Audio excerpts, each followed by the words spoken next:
You know that moment when your whole life flips in a heartbeat? That was me, standing in my parents' living room, suitcase in one hand, tears threatening to fall, while my father screamed at me like I was some kind of criminal. "Get out, you lowlife," he shouted, his voice echoing off the walls. "You're nothing but uneducated trash." Before diving into the story, comment where you're watching from and don't forget to subscribe so you won't miss the latest stories. I remember just standing there frozen. I'd always known my parents didn't approve of my choices, but I never thought they'd throw me out. My mom stood behind him, her arms crossed, face cold and unmoving. "We told you, Lily," she said sharply. "You could have gone to college like your sister. But you chose to waste your life on that nonsense." By nonsense, she meant my business. The one I had built from scratch, my online clothing line that had just exploded overnight. But they didn't know that. See, to them, success only meant degrees, offices, and respectable careers. They never cared to ask how I was doing, they just assumed I was failing because I didn't follow their plan. I could have told them right there that I'd just crossed $45 million in total earnings. But I didn't. I just smiled, a small, tired smile, and said, "Okay." No shouting, no defending myself. Just that one word. And I walked out. It was funny. All those years they'd made me feel like I needed their approval to matter. But as I stepped outside that night, into the cool air, I realized something. I didn't need them anymore. I had everything they said I'd never have: independence, success, and peace. Still, that night hurt. I sat in my car for hours, just staring at the steering wheel. I kept hearing my dad's words, "uneducated trash." Those words stung because for so long I believed them. When I dropped out of college to build my business, they called it a phase. When I failed my first launch, they laughed. When I worked late nights sewing clothes in my tiny apartment, they said I was wasting my youth. But I kept going. I didn't need them to see my vision. I needed me. And now, the very thing they mocked had made me one of the youngest multimillionaires in Florida. Yet, standing outside their house, suitcase in hand, it didn't feel like victory. It felt like loss. I drove away quietly that night. No dramatic goodbye, no slamming doors. Just silence. By the next morning, I was waking up in my beach house in Miami. The sound of waves replaced my father's shouting. The sunlight poured in through the white curtains, the smell of sea salt in the air. For the first time in years, I felt free. I made coffee, stood barefoot on my balcony, and stared at the ocean. That's when it hit me. This was the same girl they called trash. The same girl they said would end up nowhere.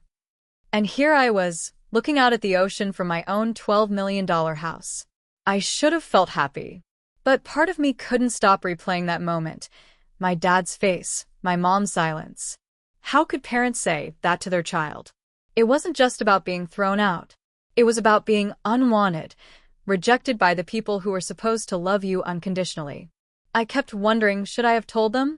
Should I have said, "Hey, Dad, your so-called failure of a daughter just made $45 million?" But then I realized no. They didn't deserve that satisfaction. They didn't get to know what I had built in silence. I decided to stay quiet, to let my success speak louder than words ever could. And it did. A few days later, I started posting more openly on social media. Photos from my company's headquarters, my design team, my charity work, everything I had achieved while they were busy calling me a disappointment. The world started noticing. My brand was everywhere, from Times Square billboards to celebrity endorsements. People were calling me the girl who built an empire from a sewing machine. Meanwhile, my parents had no idea. They thought I was living in some cheap apartment, struggling to pay bills. They didn't know I was sitting on a fortune, not just in money, but in peace, freedom, and power. 3 weeks later, that's when fate decided to twist things around. I got a phone call that would turn everything upside down again. Only this time, I was no longer the broken girl they threw out. This time, I was Lily Bennett, CEO of one of America's fastest-growing fashion companies. And they were about to find out exactly who their uneducated trash had become. 3 weeks had passed since that night, since I was thrown out like some piece of garbage. In those 21 days, I didn't get a single call, text, or apology from my parents. Nothing. I wasn't surprised. My parents were the type of people who believed admitting a mistake was a weakness. So, I didn't wait for their apology. I kept building the same way I always had. Every morning, I woke up before sunrise, jogged along the beach, and watched the world wake up. It was my favorite part of the day, the peace before the chaos. Then I'd head straight to my office, overlooking Biscayne Bay, where my team was already buzzing. "Morning, Lily," my assistant greeted as I walked in. "Morning, Mia," I smiled back, slipping into my glass-walled office. On my desk sat mock-ups for our new spring collection, designs inspired by strength, independence, and resilience. The words that defined my journey. The company had grown faster than I ever imagined. What started as a small Etsy shop had turned into a global fashion brand with over 400 employees. Celebrities wore my clothes, magazines wrote about my designs, and investors were begging to buy shares in my company. But despite all of that, all the luxury, the praise, the freedom, there was still an emptiness inside me. You'd think success would fill the hole rejection leaves, but it doesn't. It just hides it under gold-plated layers. Sometimes, late at night, I'd scroll through my phone and see family photos from years ago. Christmas mornings, family dinners, my dad's birthday. Back then, they smiled at me. Back then, I was still their little girl. Now, I was nothing more than a disappointment they erased from their story. Still, life had a strange way of keeping you moving forward, even when your heart wasn't ready. And in my case, it moved me faster than ever. 2 weeks after being kicked out, my brand was invited to host a major fashion show in New York City, our biggest event yet. I poured everything into that show. Late nights, endless revisions, long calls with stylists. I wanted it to be perfect, not for them, but for me. For the girl who was told she'd never make it.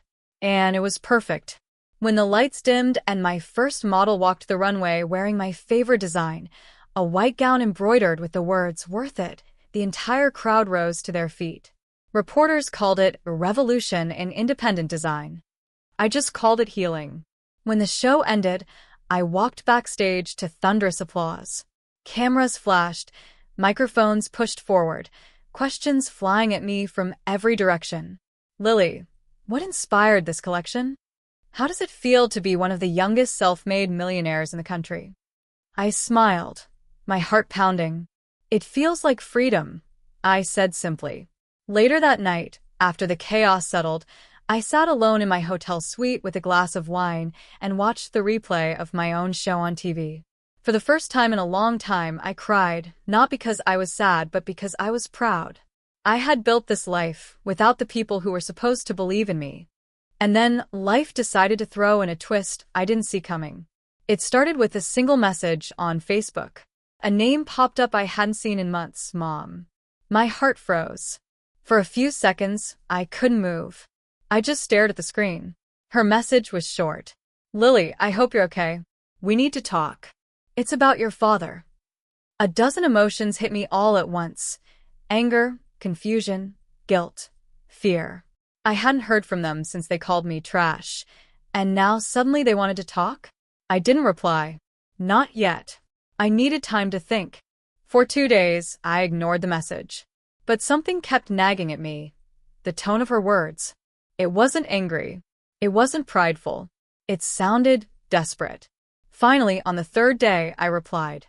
"What happened?" Her response came almost instantly. "Your father had a heart attack.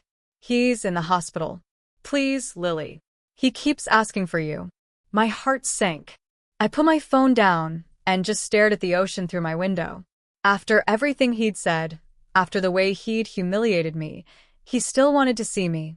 And despite all my anger, a part of me, the part that still remembered him teaching me to ride a bike when I was 6, wanted to go. So I booked the earliest flight to Georgia, the same place I once called home. On the plane, my mind raced with memories, the fights, the tears, the laughter that used to fill our home before it turned cold. I didn't know what I was walking into. Would he apologize? Would they even recognize the woman I had become? One thing was certain. I was no longer the girl they threw out in tears. I was coming back, not for revenge, not yet, but for closure. When my flight landed in Georgia, the air felt heavy.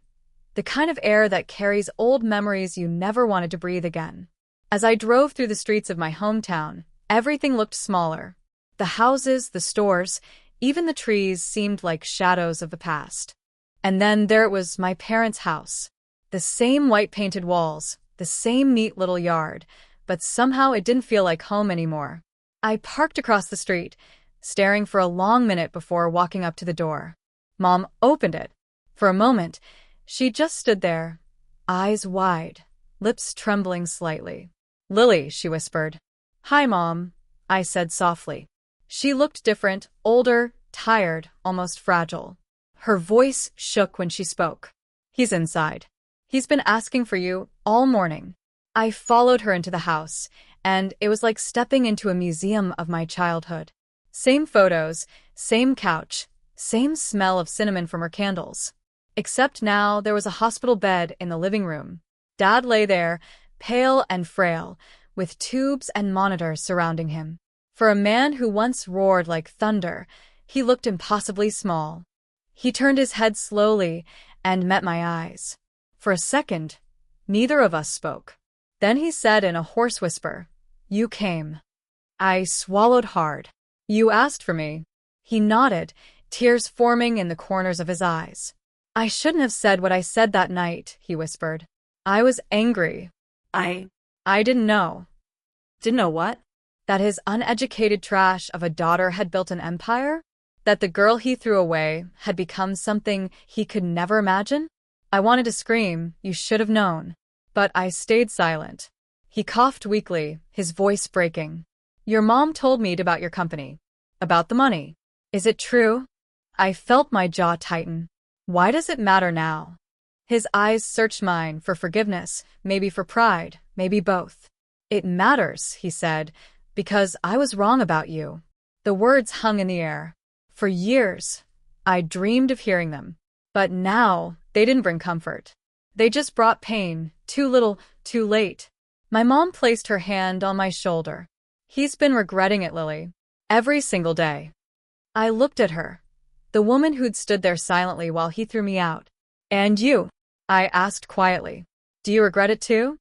Her eyes filled with tears. "Ida. More than you'll ever know." I wanted to believe them. I really did. But forgiveness isn't that simple. When someone breaks you, you can glue yourself back together, but you'll never fit quite the same. Over the next few days, I stayed in town. I brought meals, helped around the house, and spent hours sitting quietly by Dad's bed. Sometimes we'd talk. Sometimes we'd just sit in silence, the way people do when words are too heavy. Then one night, while Mom was asleep, Dad called me closer. "Lily," he whispered, "I need to tell you something." His tone sent a chill through me. "What is it?" He looked ashamed.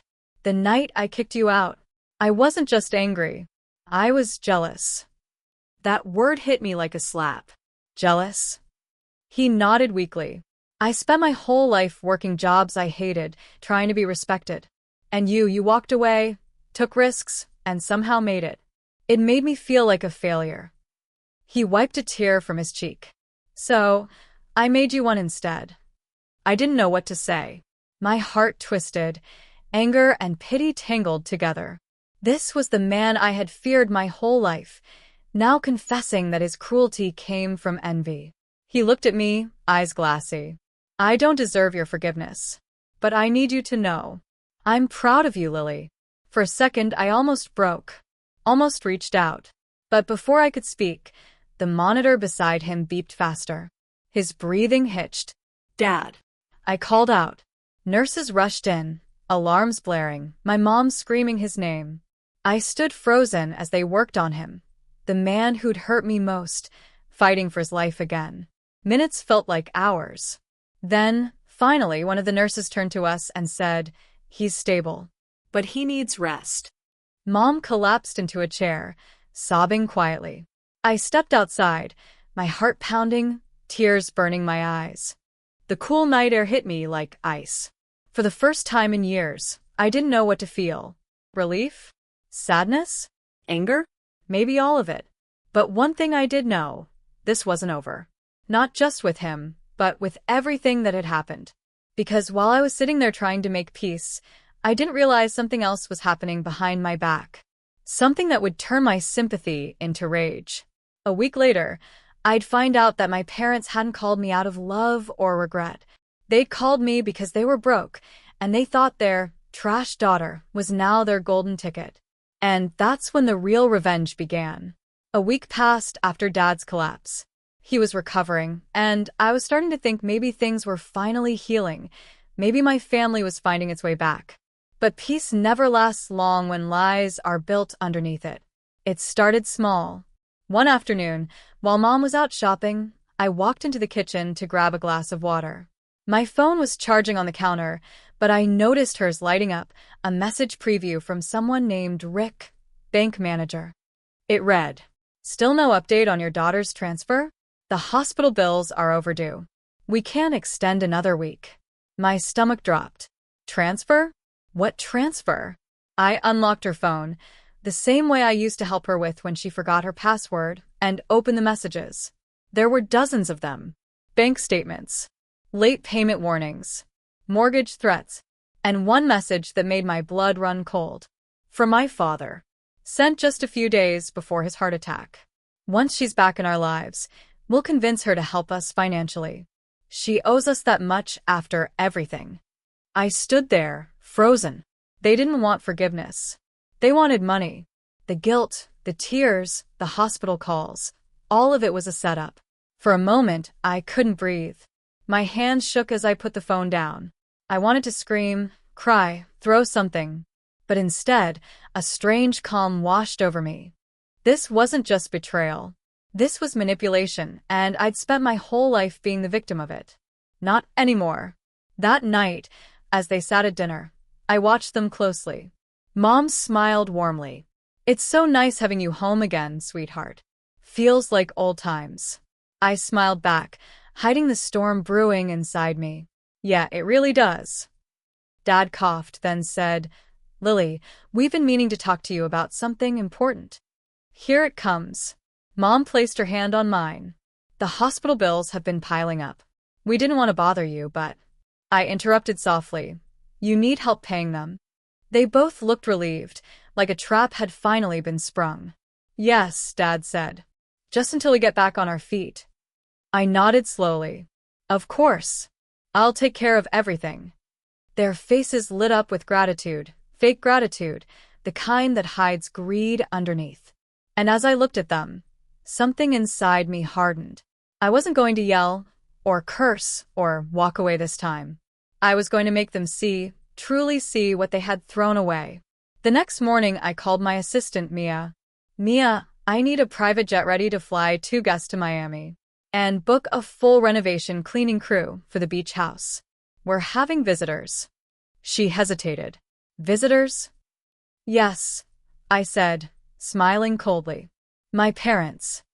A few days later, I invited them to stay at my Florida mansion, the same one I'd moved into after being thrown out. They didn't hesitate for a second.